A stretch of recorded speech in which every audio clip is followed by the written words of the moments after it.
एक गरीब सिपाही खुरासान के जंगलों में सफर कर रहा था। उसका सफर लंबा था। उसने 2 दिन से कुछ नहीं खाया था। शदीद भूख ने उसका बुरा हाल कर दिया था।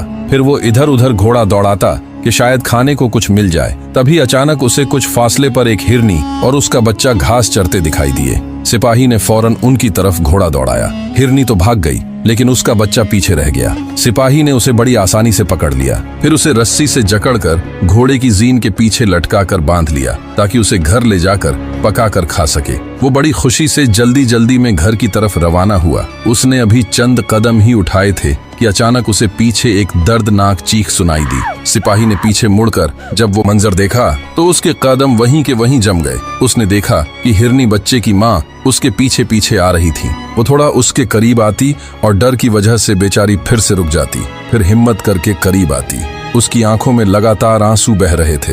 ऐसा लग रहा था कि जैसे वो मजबूर होकर अपनी जबान में सिपाही से रहम की भीख मांग रही हो कि मुझे मार दो, लेकिन खुदा के लिए मेरे बच्चे को बख्श दो।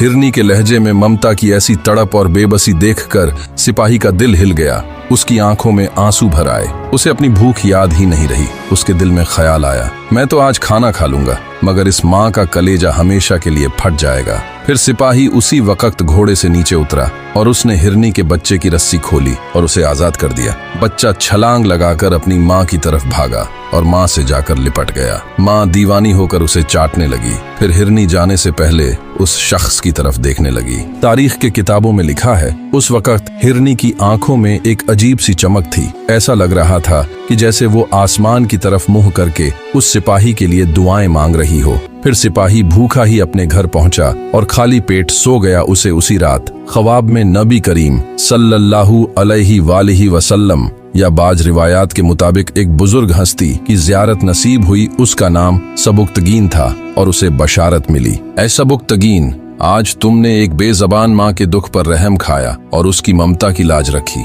अल्लाह को तुम्हारी यह अदा इतनी पसंद आई है कि उसने तुम्हारे मुकद्दर में गजनी की बादशाहत लिख दी है। देखना, अब तुम बादशाह बनोगे। और वाकई में कुछ ही अरसे बाद हालात ऐसे पलटे कि वो गरीब सिपाही सुल्तान नासिर उद्दीन सबुक्तगीन बना और एक अजीम सल्तनत का बानी बन गया। इस वाक़ये से हमें यह सबक मिलता है कि कभी कभी हम बहुत बड़ी नेकियों की तलाश में रहते हैं, जबकि अल्लाह की खुशनुदी किसी बहुत ही छोटे से अमल में छुपी होती है। रहम करना सीखें, चाहे वो जानवर ही क्यों ना हो। जो जमीन वालों पर रहम करता है, आसमान वाला उस पर रहम करता है। और याद रखें, किसी की आह और किसी की खामोश दुआ, दोनों में अर्श हिलाने की ताकत होती है।